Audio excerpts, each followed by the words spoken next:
Hello, everybody, and welcome back to the 3DO Experience, the 3DO retrospective podcast where we talk about all things 3DO, the company, the console, and everything in between. I am Bill, and this is Threk. How you doing, Threk? Bill, I'm all right. My face is kind of cold, but I'm hanging in there. How are you? I'm tired. Life is lifing. I was saying before, but Jesus. shit's stupid right now in the world. So, I mean, everyone knows that, but in my own little world, it's stupid right now. Oh yeah, it's pretty bad. It's pretty bad. Let's not say it just in case. Yeah. In case like some legal shit might go on. Let's refrain. Yeah, but no, I'm doing okay. I went to a comic convention over the weekend. I saw that. You're buying way too many comics now. I paid less than $200 for all of that. So that's still a lot of money, man. Well, it was budgeted, so don't worry. Okay. I budget all my cons, but like that's good for me. Usually I save like $600 for like cons, so that's not bad. There was so many just $5 bins, and I'm like, when I see $5 bins, I can't fucking stop. Like, you can't resist yourself, you little freak, you little gremlin. $5 for fucking full on trades, like fuck yeah. I'm gonna look. I mean, for full on trades, that's not bad. No, it's not. Like most of those I showed were like $5, so it's like I can't say no. Nice. Some of them are rare too. Like I've been wanting to buy the complete All-Star Superman, but I just don't see it for a price I'm happy with. So. The DC compacts, $9. I'll probably just do that then. That's probably the way to do it. Yeah. So. Yeah, other than that, nothing else kind of crazy going on. At least nothing I could think of. So, all right. So we'll talk about the news and everything before we get into our game. So I do have things to say. First thing is, so I guess this shadow drop today. Did you ever play Lord of the Rings: War in the North? No, because I'm very well known as the guy who doesn't like Lord of the Rings in the slightest. Oh, that's right. I thought you would at least like the games, you sicko. I've played the Hobbit game. That's about it. Well, that doesn't help. But anyways, War in the North was like a co-op hack and slash RPG kind of thing. Came out the tail end of the 360's life. Okay. Kind of got lost. So I think it came out around the same time as like Skyrim or something. So completely got, flew under the radar. Well, today it shadow dropped as like a re-release. So and right now it's like $18 or something. Like it's normally $20. They're doing like the just come out like 10% discount thing. So I bought it because it was a game I've been interested in playing anyways. And it's a Spire. So it's just a port. There's nothing like that fancy about it. But, I haven't started it up yet because I've been playing Plague Tale. The second Plague Tale game. I finally got around to playing it. So nice. Yeah. So that's there. If y'all want to play that. Let's see here. The Dustbloods network test applicants. You can now see if you've got in. I got in. So I believe it starts on the 18th, I think, or the 6th. I think, yeah, the Dustbloods network test starts next week. So check to see if you got in, if you applied for it. My guess is you probably did. I wonder how many people have gotten rejected from network tests. No one's posted about getting rejected yet. So yeah, so I'm wondering if anyone actually did. That would be funny to see because I don't know if it's ever really happened, but I'd love to see just a rejection letter for a fucking open beta. Right. That would just be such a funny. Well, it's not open if you have to apply for it. Well, a semi-public beta. Sure. Thing. So yeah. But yeah, I believe that starts the 18th. There's a few of us in the SuperPod Discord who are trying to organize a time where we can all get together and mess around with it. So if you listening are part of that and want to be in, hit the looking for party channel in the Discord and we can figure it out. Let's see here. Have you ever played a game called, is it Knit? K-N-Y-T-T? I believe it's called Knit. Let me see. Knit Underground? No, just Knit. Oh, they're the same developer. There you go. Okay. Oh, the Knit Underground is one of the sequels. Gotcha. Well, the original game has been re-released on Steam or whatever, called Nick Classic, and it's free. So this game originally came out in 2006 by Swedish indie developer Niflas as a freeware game for PC. And it's finally gotten it got a paid PC and console release. The sequels Nid Underground did, but now the original game rebranded as Nick Classic, 20th anniversary edition, quality of life features, extra modes, all that good stuff, controller support, all that. Yeah, is now on Steam, and it's completely free. So if you need another game to add to your never-ending Steam backlog, you now have one. Because why not? So there's that. I guess THQ Nordic did a showcase last week. Was it on 8chan? I hope not. I'll never let that one go. When they did that MMA years ago. So it was on Saturday, the 8th of August. So I didn't even see it. I grabbed a glance of it later, where it was just them basically showing off like, new stuff coming to like, the Gothic 1 remake, and it's a lot of stuff that we already know is coming, like Titan Quest 2 and Way of the Hunter 2 and things like that. They showed more of Eternal Life of Goldman. Please give me a fucking release date for that game, please. But then they followed it up saying, oh, we have like 12 games we're working on we haven't even announced yet, which I find funny that they would mention that, because I'm like, why wouldn't you just show them in this thing? Or at least my theory there is not all of those are going to make it. There's a good chance of that, sure. But like, yeah, they show, I guess they're doing a Let's Sing is back. Do you remember those? Kind of. I guess they're back, and they're doing a new one for ABBA. And I'm like, didn't they already have one for ABBA? But whatever. Well, there was ABBA U-Star, I think, or I don't remember. I don't remember either. So many of those singing games back in the day. Yeah, it's there's quite a lot of stuff that they showed. So, you really want to Dancing Queen, I guess. Yeah, but nothing. I mean, I love ABBA, but like nothing that really caught my eye outside of just I want an Eternal Life of Goldman release date, please. Please let me buy this game. Okay. So there was that.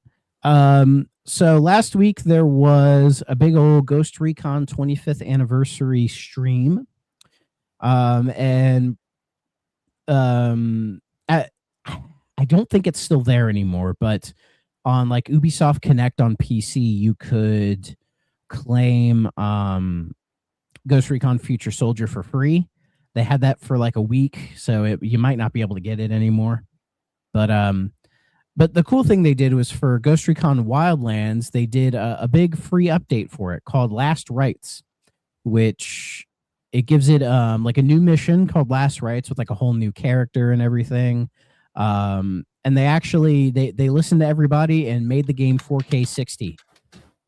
Because when I tried playing Wildlands a while ago, my big complaint was it ran in 30. I know I sound like Dre here, but it's one of those games I'm like, why? Like, I'm playing this on series. Why can't I get it in 60? Well, they finally, put it in 4K and 60. Added that new mission, a bunch of new content, and some like cosmetics and stuff that I think they had like paywalled before. They just have now made a bunch of them free now, which is really cool. And they even brought the Predator mission back. So I guess they had like a mission where you were getting like stalked by the Predator and you had to fight him or whatever in Wildlands. For some reason, I thought that was in Breakpoint, but I guess I was here. But they've brought it back now, so you can go do that mission for those who missed it at the time.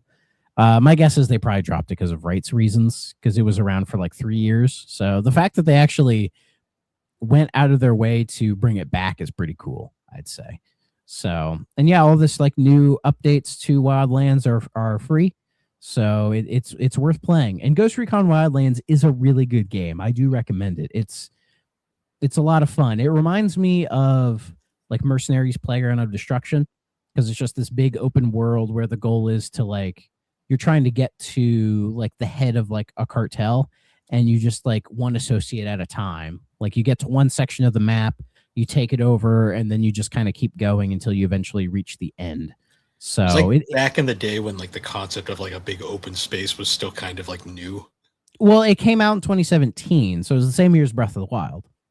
So Okay, so when it was still I call kind it Breath of the Wild with guns.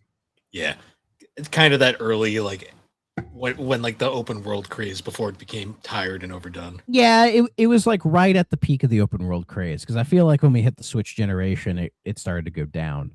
And also the game is you have a 3-person squad with you, which you can turn that into like just friends of yours. So you can play it co-op if you want. It's kind of drop in, drop out as well. But unfortunately, it's not cross-play. Otherwise, I probably would have played it with some people by now. But yeah, and last time I checked, also Wildlands was like dirt cheap. It's like $4 or something. So for $4, you cannot go wrong with this game. It's really, really good. And then also in that they launched something called an insider program for players to help with closed tests on the next game.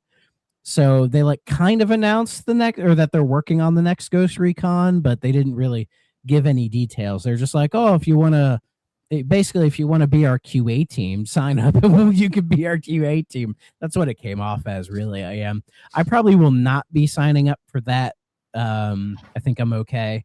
So, it's like, we can't afford a QA team. Please do it for free. That's kind of what it feels like. So, it is what it is. But yeah, I recommend Wildlands. That's a fun game to play. So give it a shot, kiddos. But speaking of Zelda, they unveiled a lot of more of the cast of the movie. And apparently, recently deceased actor Sam Neill is going to be in the movie. I saw that.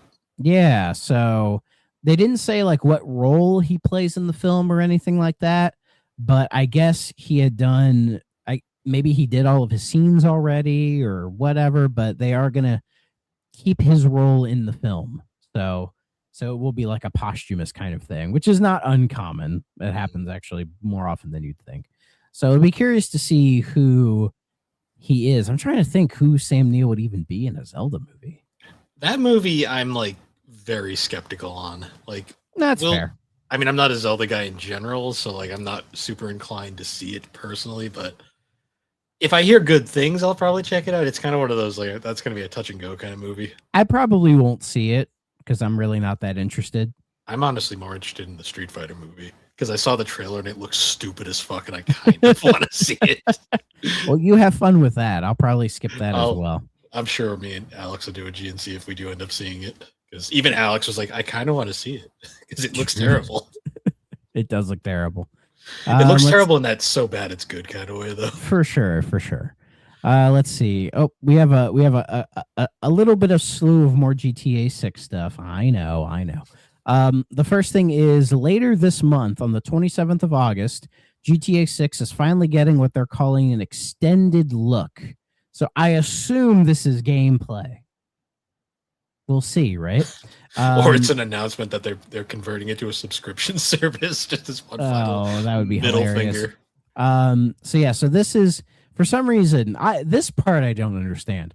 So this extended look at GTA 6, we're hearing it's going to be between 20 and 30 minutes, is going to premiere on Netflix at 12 p.m. Pacific, 3 p.m. Eastern, whatever, right?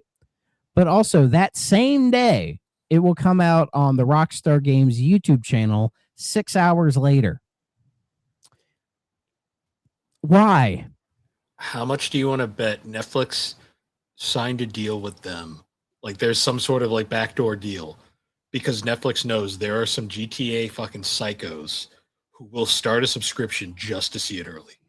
Oh yeah, that's exactly like Netflix probably paid Take-Two way too much money to try to get like an early exclusive at this. But like Take-Two's like, look, we're not gonna hold this for like a week or whatever. Like this is just gonna be for a few hours. But they're expecting that there's gonna be enough freaks who will sign up for the free trial or like the 2-week trial or whatever, just to see that. Restart their subscriptions, and I honestly, it might actually work. I'm fine with waiting. Yeah, I am too. Well, I mean, I don't give a shit about GTA 6 anymore at this point, and I already have a Netflix subscription, but at the same time, it's like, I can see this working and becoming a thing. See, that's what I'm worried about, is if this potentially is setting a precedent where The it's thing like is, though, where it's like GTA is like the only series that this could work with, theoretically. yeah, like GTA can get away with this, but if like Maybe Pokemon. but yeah, maybe I doubt that. But like say like the next Call of Duty or some other shit is like, oh, we're getting a sneak peek on like Paramount Plus or whatever. I don't think anybody's gonna give a shit. Well, no, They're just gonna wait till ass. Anyways, it's got all the Star Treks. That's why I stay on. But like but like that wouldn't work. You know, like GTA is gonna get away with it because it's GTA and people are fucking sickos about it. So, you know, it's just so silly. But of course, you know as well as I do, the moment that thing appears on Netflix, the Take-Two copyright strikes on YouTube are gonna go fucking haywire for 6 hours because people are just gonna be posting it immediately, just trying to throw it out there. And I'm gonna see if I can catch one of the pirated YouTube streams before the real one. I'm gonna try because you know there's gonna be tons of them, and they're gonna get taken down like clockwork. It'll be entertaining. Those 6 hours will be fun, and then when it finally gets posted to the YouTube, everyone will stop caring. Yeah, and then they'll just watch it there. Yeah, I mean, I'm curious to see how it looks from a gameplay perspective. You know, like this is the first major game in the Rage engine since Red Dead 2, which was in 2018. So I'm curious to see what improvements I think it's a good game engine. So I'm curious to see what kind of improvements they have on the engine. Like I'm curious to what the UI looks like and all that other stuff. You know, I'm actually interested in this game. You know, unlike some people in our ecosystem who are like pretending not to care for clout, when I'm like, I'm sure you do. I thought you were pointing at me. No, I'm not pointing at you. I'm not pointing at you. I think some people in this group are saying they don't care. I think they actually do. Yeah.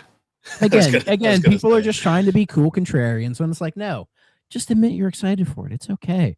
I am. I think it looks cool, but I'm not paying the price for it. So I'll just wait. I'm okay with waiting. But speaking of that, according to the Take-Two CEO, get this shit. Speaking of how sicko people are, the $100 Ultimate Edition is selling more pre-orders than the $80 Standard Edition.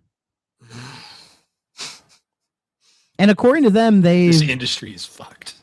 Well, according to them, they've made like already like a couple $1 million on pre-orders alone. Of course they have. Yeah, of course, yeah, and of course people went for the $100 Ultimate Edition because, you know, they saw the stuff that was in it and probably freaked out, thinking like, oh, you know, this isn't going to be in the standard game, or, you know, they're like, people are like, they're going to lock out actual chunks of the game in this issue. I'm like, no, they're not. This is just stuff that doesn't matter. It just doesn't matter, right? They've just convinced people that this is what they think they need, and it worked. And it worked. The brain rot is real. Like the brain rot in this industry is real. I mean, it is what it is, man. It feels like all of the real crazy decisions, like between GTA 5 and 6 that have happened, all the stuff, like this is building up to that. And then GTA 6 is going to try to set like a new precedent. And then a lot of companies are going to try to follow that. And I think they're going to realize people are going to be like, no, we gave a pass because GTA comes around less than Halley's Comet at this point. So we gave it a pass. But like you yearly franchise, no, fuck off. Yeah. So, because that also, the Take-Two, in that whole thing with the CEO, they also project that their fiscal year earnings for next year will exceed $8 billion. That's what they're predicting. And they're probably going to be right. Well, because last year they only made, or their net bookings for the last quarter were 1.39 billion. But that's when the pre-orders became available. And they expect their total net bookings for fiscal year 27 to exceed 8 billion, largely thanks to the launch of GTA. The net bookings for this year are 6.7 billion. So yeah, but yeah, they're right. It's gonna make a shit ton of money. They're gonna go fucking nuts with it. Yeah, I hate this. I hate what gaming's becoming. I mean, like What would you prefer? You're like one of like the Tales series doing this?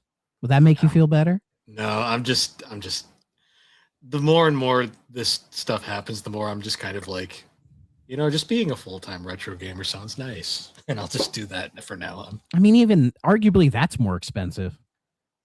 True.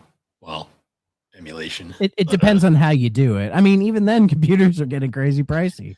True. So, True. you I know. mean, you're better off just sticking with what you have. yeah, I mean, I'm a more privileged individual who has a giant collection of video games, so I can make claims like that. Not everyone can. Yeah. Honestly. Yeah. But it's rough out there, but it is what it is. It's GTA. We all knew this was going to happen. It's not like any of this is surprising. And the thing is, when it comes out in November, that thing's going to sell like gangbusters. Oh, yeah. We all know it. Its Metacritic's going to be like a 98. Just you look and watch. It's going to be in the 90s. Because I think it was like Fine Time were saying, oh, it'll be like in the 80s. I'm like, no, bro. Every GTA since like 3, Metacritic is in the 90s. Like the mid 90s. Okay. It's going to be there. I wouldn't be so like GTA 5, I think is sitting at like a 96. Don't be surprised if 6 comes in at like the same or maybe like a 94. Don't be surprised. I'm expecting like mid 90s. That's exactly what I'm expecting. So my fantasy critic might get because I'm in the lead right now. I've been enjoying a comfy lead and I might lose it to GTA 6, but it is what it is. Last thing. Well, not the last thing, the second to last thing. Speaking of you, Bill, in a recent interview with I believe it's the producer of Persona 4 Revival. So this is what I was thinking. Yep. Kazushi Iwata. It's the series producer of the series now, I believe. Okay, yes. He was doing an interview about Persona 4 Revival, and somebody asked him like, "Hey, are you ever going to do a remake of Persona 1 or 2?" And he just said, "At this point, I can't say for sure, but personally, I think it's something we should definitely do. I think we have to do it." Which the pessimist in me is translation for, that'd be nice, but I doubt it. I mean, if he's the series producer, I'm sure he could get that off the ground. At any rate, just fucking port them. Give us the PSP ports. Like that'll. I mean, let's be real. If Persona 1 and 2 got remakes in the style of Persona 3 Reload and Persona 4 Revival, you'd probably like them. 2 maybe. One is such a weird fucking game. I don't think. Yeah, but I feel like those games deserve like a proper modern day treatment.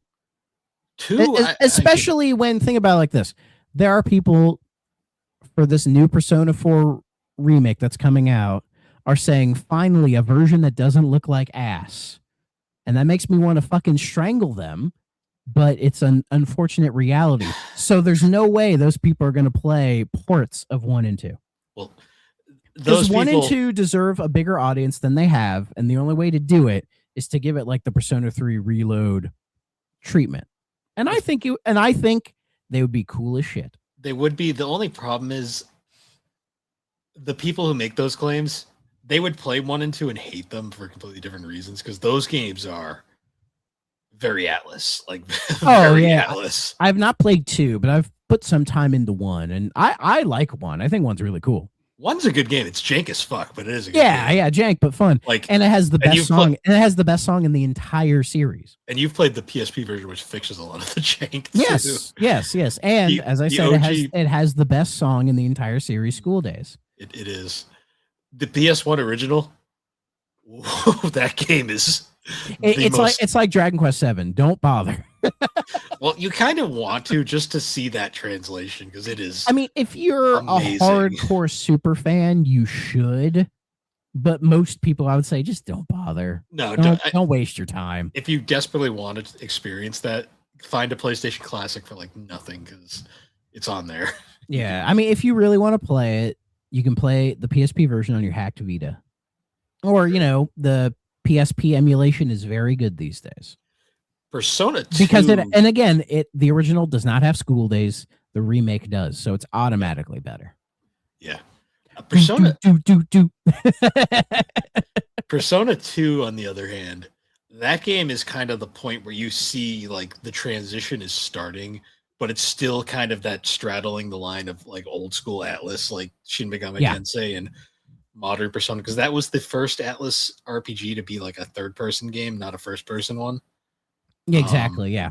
And it has a lot of aspects that Persona 4 would later use, particularly the shadows and stuff. Like there is a lot of Persona 4 and 2. That's probably why I like 2 a lot. Yeah. They were like for like Persona in a lot of ways is like GTA. It doesn't properly kick off till the third entry, despite love people have for the original 2, and they should be included in the conversation. The third entry is when people start to actually take notice. It's like that Fallout. It's a bunch of series. Fallout. Yeah, Fallout's that as well. So The Witcher, depending on who you ask. yeah, well, I think the difference I think with Witcher 3 is that was the first one on consoles properly. Like like Witcher 1 was going to have a console port, but it didn't happen. Witcher 2 has one, but it's jank as fuck. Don't play it. It came out on 360 and it's kind of sucks on there. Yeah. But Witcher 3 was like properly made for consoles, so I think that's what gave it the edge.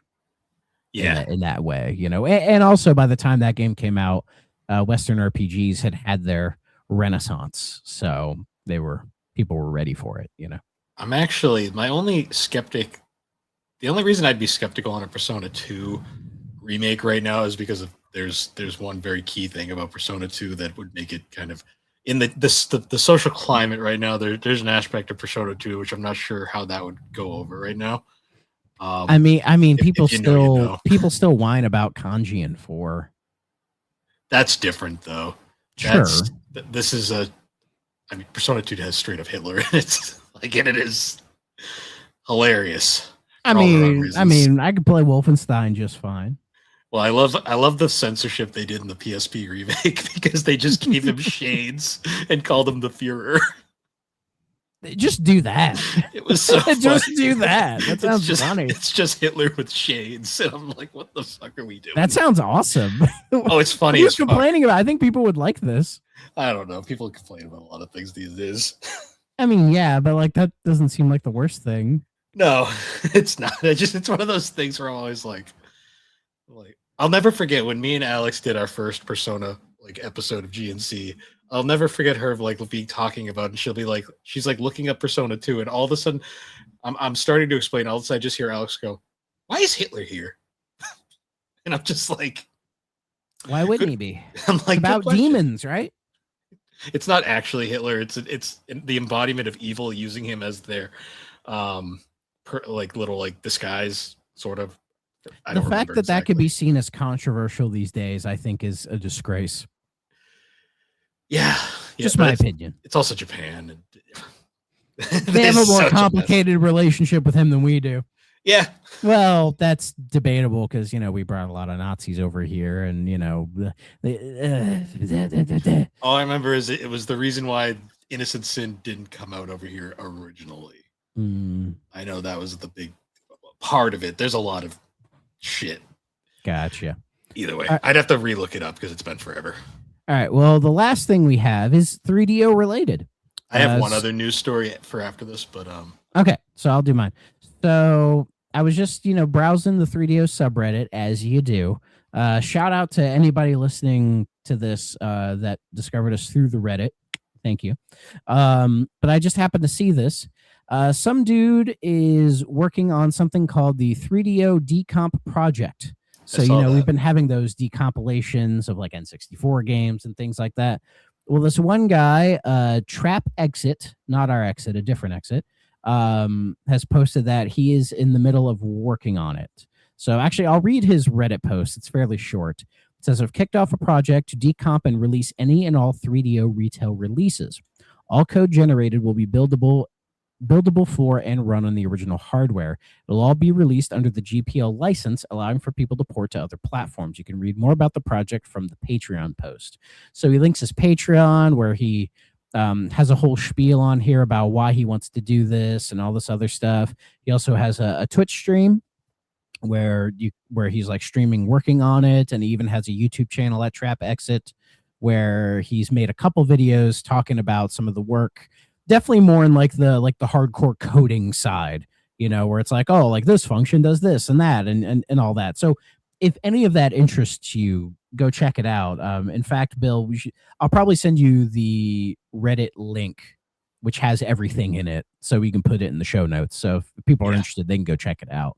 And yeah, it looks really neat. I commented on his channel, so and I said to him, hey, if he wants to come on and chat about it, he's more than welcome to. We'll give him that platform if he desires.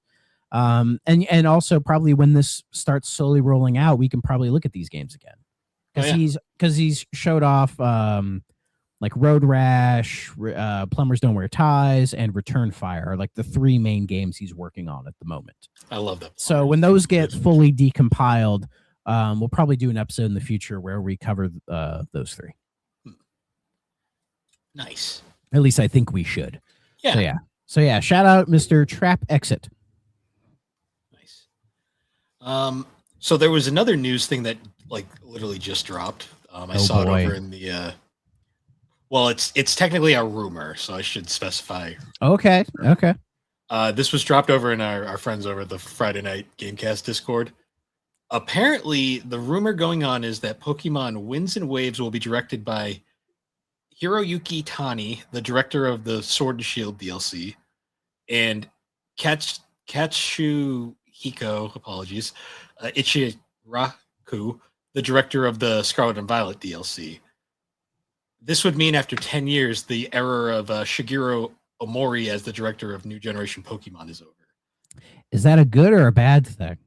People seem to think it's good. I'm a skeptic who thinks nothing's going to change personally, but apparently most people equate a lot of the bad that modern Pokemon has had to this guy.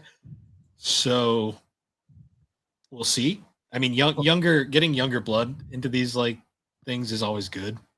So he's been involved in the Pokemon series since Ruby and Sapphire. Okay. But yeah, as you said, he wasn't proper director until, funnily enough, Omega Ruby and Alpha Sapphire. That's when he took over properly, and then has basically been the director or even a producer on all major Pokemon games since then. So yeah, so if 2014 was when, he's even credited as planning director on X and Y. So, and I think X and Y, was that the change? Was that when people started to sour on Pokemon? Depends on who you ask. A lot of people, it was Sword and Shield. Or Sun and Moon, actually. Sun and Moon was a big turning off point. Yeah, see, we try to find these dates, but then the kids who grew up with that eventually get older and say, oh, this game was actually great. Everybody's fucking stupid. And so they just keep moving the goalpost. See, the reason until in like 20 years, everyone's going to talk about Scarlet and Violet was fucking amazing. Yeah. See, with X and Y, like, I remember really liking it when it first came out. But then when me and Alex did our revisit of it, I was playing it again. I'm like, this game's not as good as I remembered, like, at all. Very first 3D entry, or first proper 3D entry, I guess you could say. Yeah. But hey, you never know. I mean, it could be good, or it's just more of the same shit. Yeah. I will say I did drop Beast of Reincarnation, not because the game is bad, but I was just getting kind of bored. That's honestly, like, I think a boring game's worse than a bad game sometimes. Yeah, like, here, let's see how much time I put into this guy. And also, me being me, I just hop around everything like an idiot. Just waiting on my app to load. It's being slow. Come on. I think I had put like maybe 8-9 hours into it. Like I'd beaten the first main section and then moved on to the next one and was in the middle of it. Yeah. Well, according to this, 7 hours and 39 minutes. So not long, but I was just like, it wasn't hooking me, I guess. That was a full game back like in the PS2 era. Yeah, it just wasn't debatable. It just wasn't hooking me, I guess. So I put it down. So oh well, but I mean that happens to all of us, Yeah. There are many games I've been like, all right, I'm going to play it this time. And then I put some hours into it and I go, I don't really want to do this. Yeah. So, oh, well. But yep, that be the news. We did get Nintendo Music finally, like some actually significant Nintendo music. Was it all the Virtual Boy stuff? Not all, but they dropped a good amount of Virtual Boy. Because that was last week, wasn't it? When all the Virtual Boy stuff hit. It dropped the day after we recorded. Okay, yeah. But yeah, we got Mario Tennis, Teleraboxer, Galactic Pinball, Mario Clash, and Virtual Boy Wario Land. Which, I don't know, I never really thought about the music while I was playing it. Well, because you didn't usually play it long enough to enjoy it. I mean, I played a decent amount of Virtual Boy Wario Land. Didn't beat it, though. But I will. One of these days, I'll sit down and beat that game proper. But it's hard to sit there and sort of like, deal with the red. Yeah, but because they have all the different filters now, I find that crazy. They put all that effort into like putting in all these various filters and even like colorizing the games and doing all this shit, but they still do not give you an option to play it without the fucking attachment. Because eventually I feel like they're gonna do that. They're just gonna be like, fine, you can play it on the TV. They wanna get as many of those things sold as possible, and then then they'll open it up. It's literally gonna be once the sales for that completely dry up and like they like basically stagnate, then they'll be like, okay. Yeah, and then everyone will start playing Virtual Boy. Or they'll be like, I could play that now, but I won't. And everyone will play the Wario Land game because that's the one everyone hears is good, and it is. They'll play Wario Land. I think it was I played and beat the first boss. That's as far as I got. It's very good. It's kind of crazy because it's like it really is the sequel to the first one because it still has the vibes of the first Wario Land. Oh yeah. It's a really solid platformer, like all things considered. Like, I mean, it has some like neat 3D gimmicky stuff in it, but it's not really. It's a game that you could play it 2D and be fine, and that's that's the problem with virtually no pun intended, virtually the entire Virtual Boy library is playing it in like 2D mode is like the same experience. Like very few games actually utilize the 3D. To a degree, I will say one thing because I did mess around with the Switch thing because I had a friend who had the actual plastic, like the fake one. I did mess around with it a bit, and I will say it's not the same experience as an actual Virtual Boy. Like an actual Virtual Boy is like an experience. Well, it's probably as close as they could get with the tech that they have. Yeah. Without just making a new Virtual Boy. Yeah, pretty much. It was kind of a case of like, it's close, but like, there's just something about actually playing a Virtual Boy where you're like, this is weird. Like, it's it's not bad, but it's also not really good. Now, have you played the 3DS Virtual Boy emulator?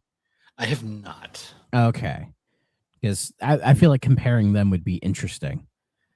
Because that emulator does make use of the 3DS's 3D capabilities. So it does give you that Virtual Boy experience without the glasses. And honestly, it's actually a lot better on your eyes because you're not staring at it the whole time in this like locked chamber, True. So in a way, it is kind of a better experience. Although I think studies did come out that red light is actually not bad for your eyes at all. It actually can be beneficial. It's blue light. Yeah, blue light is what's bad for you. Yeah, because I think studies have actually come out that apparently like all the warning labels on the Virtual Boy were because they jumped the gun because the tests weren't back in yet. Because apparently when they actually got the tests, like the studies, they apparently found out that like it's actually not bad for your eyes. It's actually, if anything, it's good for your eyes. I mean, I can't imagine staring at black and red for like hours at a time wouldn't cause some form. I mean, it gave me eye strain. Well, a lot of it is you had to have it set perfectly. Yeah. And getting that setting is like the finickiest thing God, possible. Even this new one where it has like the settings and like better screens and everything, it still felt like a pain in the ass to set up properly. Yeah. But also when last time I like properly played it was when I had my old glasses prescription. Now I have my new one, which is better.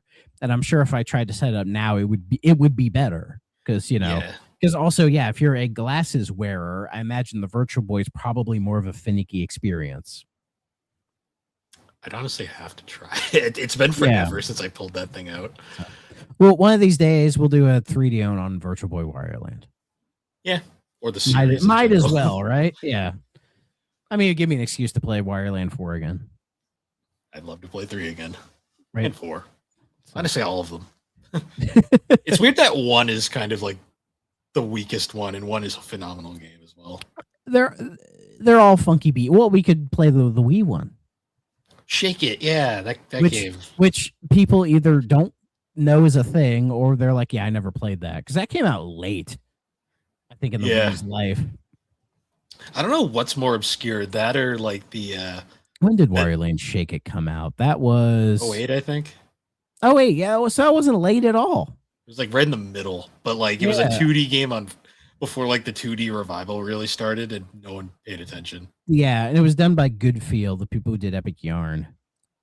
Well, actually, I mean, it's a good game. It's just no one gave a shit. And those people went on to do Woolly World, Crafted World, Mysterious Book. They did Princess Peach Showtime. So they're just kind of like a Nintendo studio. Goodfeel. Because the only other game that's like somehow more obscure is that one on DS. Oh, Master of Disguise. That game's terrible. Yeah, it's not good at bad. Yeah, don't play that game. It's pretty bad. Unless you get it for really cheap and you're curious. Don't pay a lot of money for it, though. Yeah. Again, mod your 3DS so you can play all these games. No problem. There you go. Done. Or buy that like fucking expensive thing that emulates 3DS games or DS games or whatever it is. I don't remember what it's called. Who cares? But anyway, this ain't no Nintendo podcast. We got to talk about the 3DO finally. So today our game is Iron Angel of the Apocalypse. That is a prog metal album title somewhere. Right. Developed by Synergy Inc. and published by Panasonic for the 3DO. Only in Japan, believe it or not. Yes, but Synergy had to publish it themselves over here for some reason. Usually it's reversed. That in Japan, like say like FromSoft or Square, they publish their games in Japan, but need a third party for international distribution. Oh, okay. So apparently Panasonic was going to originally publish it, but then they decided not to due to possible copyright infringement. So Synergy did it themselves, retitling the game. I mean, I'm not really sure what copyright infringement they're implying. I don't know. It was probably Panasonic was looking for an excuse. Maybe they were afraid that like, what's his name? Fuck. The guy who directed Blade Runner. Maybe. Because the game is known as... What the fuck is his name? He also did Alien. Gladiator. He's a piece of shit. What's his name? Ridley Scott. Ridley Scott. Thank you. Yeah, maybe they're worried about Ridley Scott coming after them. Does Ridley Scott even know what a 3DO is? I bet you he does. He strikes me as the type. But anyways, yeah, Synergy is I think what... so it's a great sign. Was a Japanese game developer. It's a great sign when it says defunct unknown. Yeah, we're not sure. They're apparently close, but nobody knows when. Yeah, so apparently they were known for making a bunch of point-and-click adventure games, and Alice, an interactive museum. It's probably based on Alice in Wonderland. L-Zone. Most people on the internet. Gadget invention, travel, and adventure. That sounds cool, actually. Yeah, so just a bunch of like kind of random weird stuff, point and click stuff, pre-rendered 3D graphics. So my guess is Iron Angel of the Apocalypse, which is a first-person shooter, is probably the most ambitious thing they ever made. Yeah, I would say so.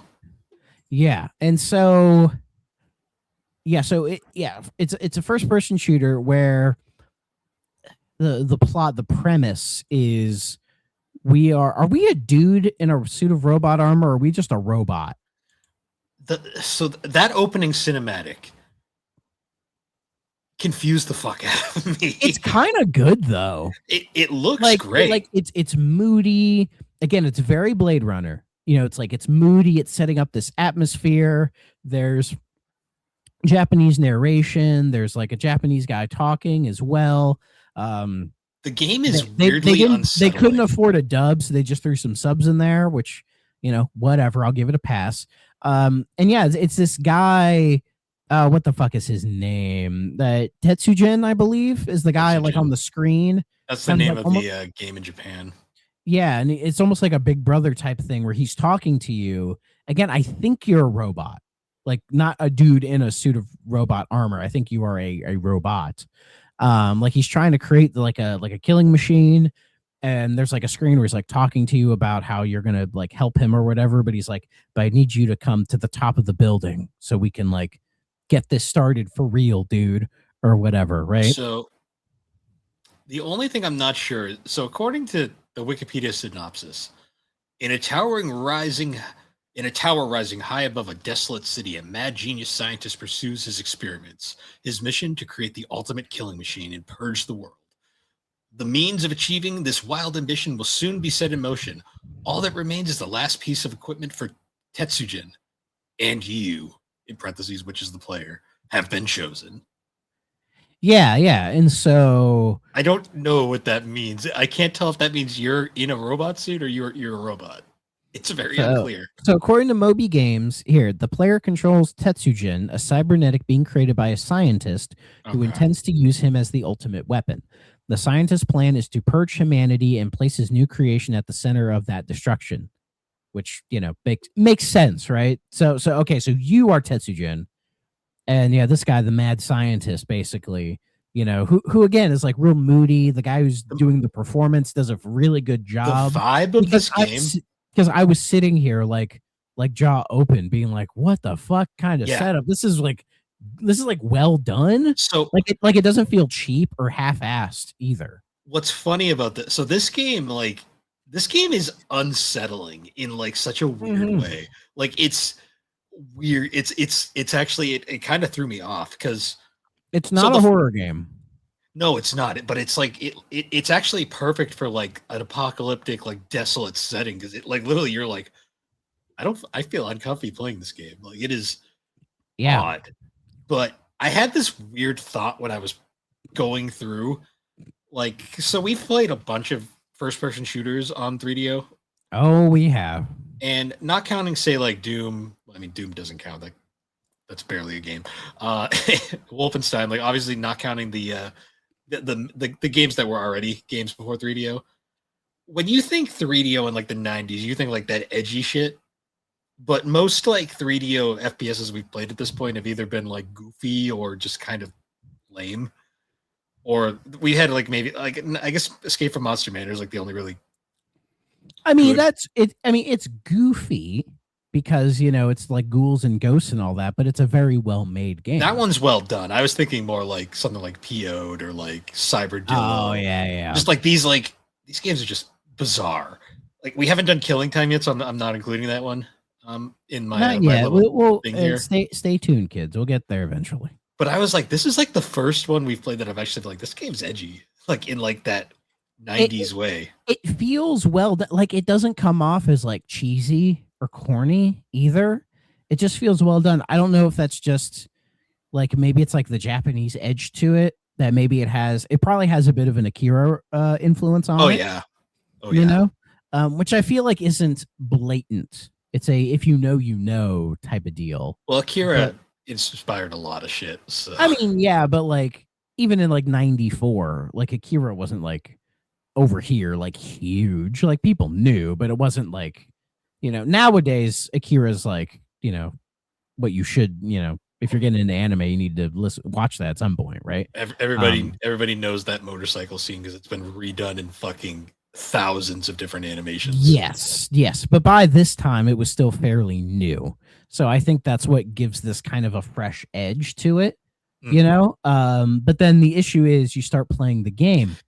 The game itself is pretty much exactly what you'd expect. It's see, my first thought was Doom clone, but it's really not. It's more like a Wolfenstein. Yeah, because Wolfenstein is very flat mazes, and this is like flat mazes where you kind of roam around. You shoot like vacuum cleaners and like weird evil walker things, and you'll collect shields, and you'll find guns. Like you get a revolver, like your first gun. It's like, was it like red heat or something like that?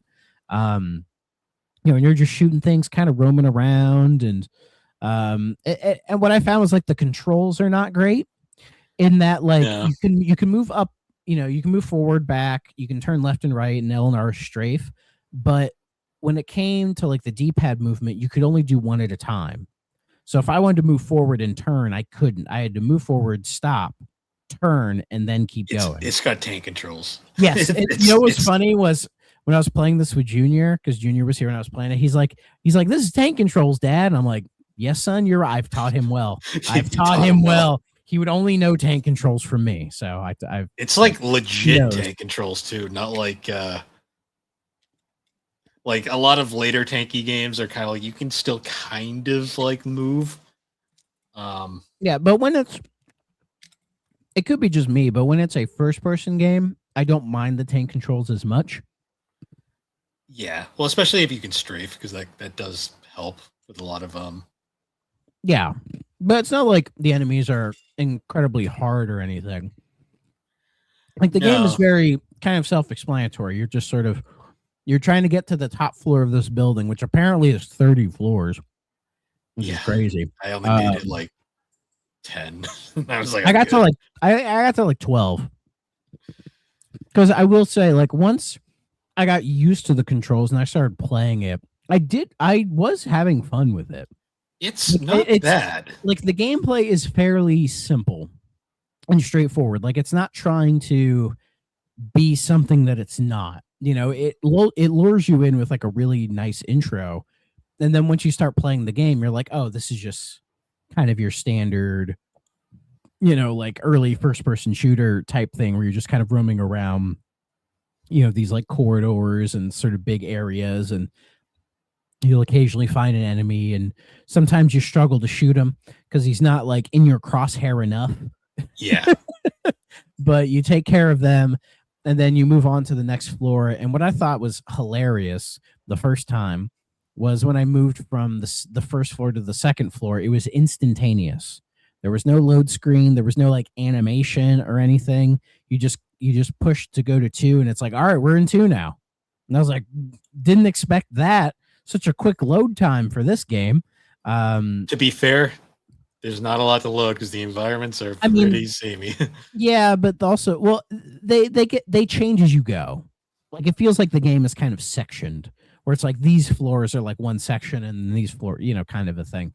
But the performance was so laggy in certain spots where you'll be going and it's moving fine, and then you'll like turn a corner or something and it just fucking just grinds to a halt. It reminded me a lot of Sonic Unleashed, where like there'll be moments where like you're like, this is fucking great, and then you fucking get to like a tree, and the leaves on the tree, the game's like, nope. Yeah, exactly. And it's just crazy, but it didn't affect like the game or anything in terms of like me not being able to like blow up an enemy or anything like that. It was still fairly okay. And you just keep moving along, doing your thing. And as I'm playing the game, I'm like, I mean, is this it?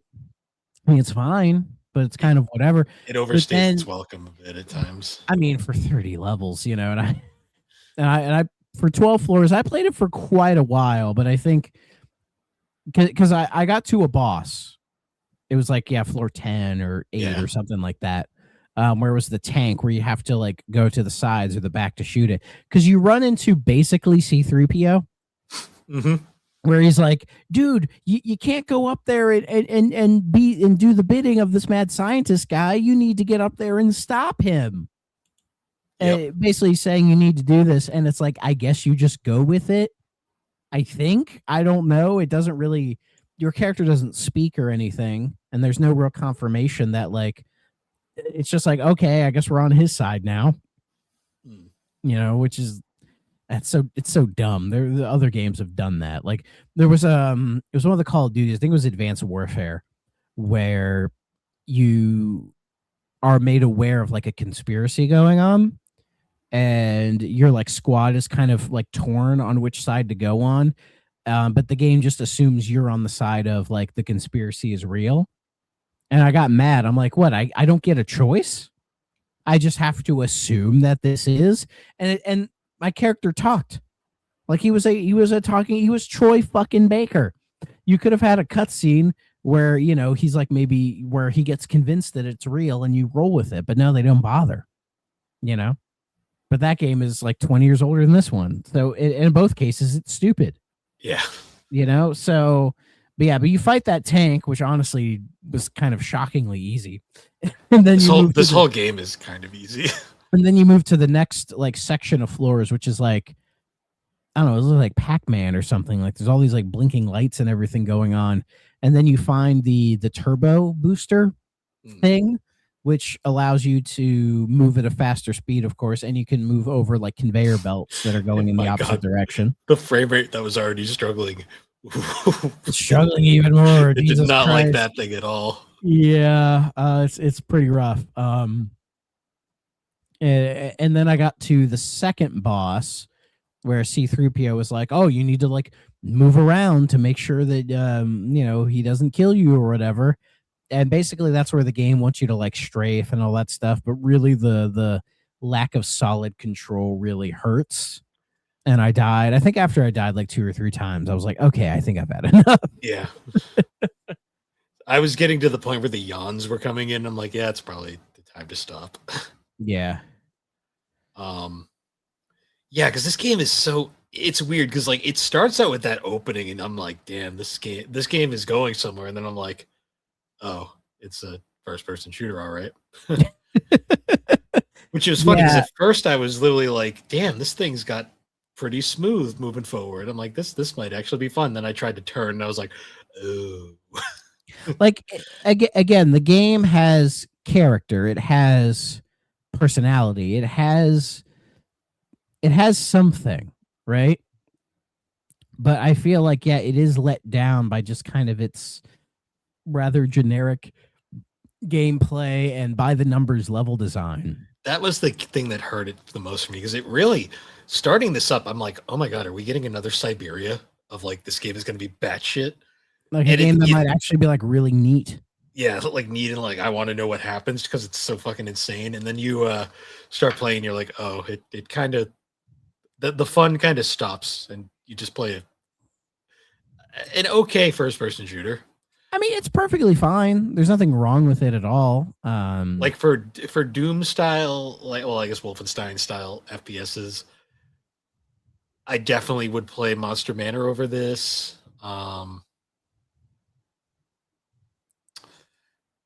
I'd probably play BioFury over this. Oh, for sure. It's just a shame because it feels like they set up like a really cool premise for a game, and then they got to the game and were like, oh, we need to actually like follow up on this, and then they never really do. Yeah, because like I was thinking of another game that like had a really cool premise and kind of mediocre gameplay. And the one that came to me was like Quarantine, but like Quarantine had enough interesting ideas that it was like different enough that it kind of kept me engaged. This one, the ideas are fun, but like the game itself, just it only can hold your interest for so long. Yeah. This one I think is like a shame, because I was really invested when it came in, and I was like, oh, is this going to be kind of cool? And then I start playing it. And then just as time goes on, I'm like, this isn't much better than those like first person segments in the SNES Jurassic Park game. Or the 3DO Jurassic Park game, now that I think about it. It's better than that, I'd say. Yeah, I get jump scared by a fucking dinosaur. Yeah, so I don't know. This one was I found it disappointing. Even though it's compared to some of the other games we play on this show, it's not a bad game.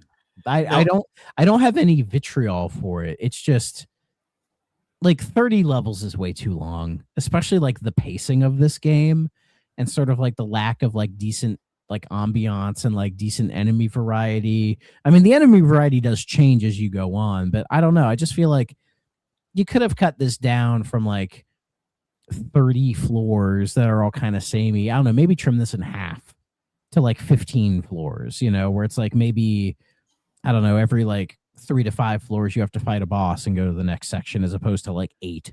Yeah. You know, like just take the good ideas, because some of the levels have good ideas in spots, you know. Like there's one where it's like this constant maze, or one where there's like an open area with conveyor belts, you know, like just I don't know, like jam a lot of that stuff together and you probably have like a half decent like 3-4 hour game in here. There's a good game here. It's absolutely just it's not it's cooked. something. They didn't cook enough, essentially. Yeah, a little half baked, unfortunately. It's interesting looking at the reviews. They're very right down the middle from what I can tell. Like EGM gave it a 13 out of 40. Famitsu gave it a 21 out of 40. Game Informer a 5.5 out of 10. Game Fan a 236 out of 300. What the? Sure. Why not? Sure. Game Pro 12 out of 20. Next Generation 3 out of 5. 3DO Magazine 2 out of 5. Game Players 63. Generation 4 a 29%, and a Strana LGR, whatever that is, gave it a 3 out of 10. A Russian magazine. It's not in publication anymore. No, of course not. Huh. Interesting. Yeah, so it goes a long way towards leaving the trippy dreaminess from the Japanese version intact, and in some ways makes it creepier. I mean, I can't imagine the Japanese version of this game is that different. No, I looked at images and it's basically identical, just minus the subtitles. So I think it's because that reviewer, this is before like we were indoctrinated with Japanese culture and like Japanese media. Yeah, I mean, it was. I mean, that still kind of exists now, where people just assume the Japanese version of something is better because it's Japanese. True. Yeah, it's kind of. It is a weird, trippy, kind of unsettling game, but that's kind of what makes it appealing, even though the game itself is unfortunately kind of half-baked. Yeah, it's again, it's another one that we've had in last, I don't know, however many, where it's like, man, I was hoping this would be better. But this game does have a sequel. It has a sequel that I almost started playing by accident because I grabbed the wrong ROM file. When I saw the return pop up on screen, I was like, oh, okay, wrong one. Yeah, save this for later. So we will cover the sequel sometime, and maybe it's better. I will say the cover art is somehow worse, but also more amazing. Yeah. Like the cover of the original game looks like a sci-fi novel I'd see at half-price books. This looks like one of the Scientology novels. Yeah, the Iron Angel, but the return, I don't know, with like it looks like Buddha's in the background. I'm like, you know, I'm a little more intrigued by the cover. I love the little like pose that what's his name? Tetsujin. He's like, huzzah. He's like, I made it. I'm back. Bitch. Oh man. Yeah. Again, neat idea. I just wish it was better. Yeah, it's very. If I was gonna must play okay, stay away. I'm gonna say this was a disappointing okay. Again, I think it's okay. It's worth a shot. At very least, go watch that intro and be like, that thing is really cool, right? It goes on for so long. Like, but it was so good and captivating. I didn't care. The whole time, shit. I was like, it was up there with like, obviously like Siberia. It was up there with like the battle tanks opening, where I was like, the fuck are we doing here? Like this is something. Yeah, but I found myself enthralled by it. I just wish the game kind of would live up to that, but it just it doesn't quite live up to that. Yeah, that's the big downside, unfortunately. Yeah. So. Like a lot of 3DO games, there's something here. It just didn't have enough time. This was also a very late 3DO game, which actually amazed me, the fact that the sequel even came out. Like, because the sequel came out the same year. Damn. They I don't know, maybe they had it ready to go. I'm not quite sure. Oh, no, okay, so never mind. It came out the following year. The Japanese version of the first game was 94. North America was 95, and then the sequel came out in 95. So it was probably in development when the first one came out over here, and they just kind of Well, and also back then, game development had a much quicker turnaround. Yeah, because they both run off the same engine. Exactly. So we'll see in the future. We'll see if the sequel's any better. It could be worse too. You never know. Honestly, might, because usually when it comes to 3DO sequels, they're either better or you play them and you're like, damn, what happened? Yeah, we shall see in the future. Yeah, it was interesting to play a first-person shooter that didn't feel like a comedy, though, for once. Yeah, that was nice. Play something that was actually like taking itself seriously, and it definitely comes off as serious. I was gonna say, like, all the first-person shooters we've played on 3DO have been goofy as fuck. Like, we had PO, which is goofy. We had Virtuoso, Virtuous. That's goofy as fuck. Very goofy, yes. Cyberdillo is Cyberdillo. But Virtuoso was a third-person shooter. True, but it kind of it had the vibe of a first-person shooter at the same time. Yeah. It was like one of those third-person shooters that plays like a first-person shooter. In a way, yeah. In a way. Because I think I remember when we were playing, I was like, this is like playing like a Bethesda game in third person. Yeah, I could see that comparison. But yeah, that was Iron Angel of the Apocalypse, and I like how when I type this game in on Google image searches, there's apparently a metal band called Iron Angel, and I mean, of course, I get like half of their album covers in the middle of the image search. I'm just like, great. Oh man, funny. But yeah. So that was a fairly short one. Not too bad. Yeah, I mean, there wasn't as much to say as I wanted. No, you can only say so much about that opening, right? But I guess other than that, once again, guys, thanks for joining us on the 3DO experience. You can find 3DO on all the major podcasting platforms. Check us out on superpodnetwork.com. It's a new site. Check it out. It's in the process of being built right now. And check out all the awesome podcasters on the site as well. We got a bunch of great people over there. Yeah, I just binged the entire Video Games Analyzed show, and I do feel like they were properly analyzed. They sure were. Mm-hmm. They definitely analyzed them.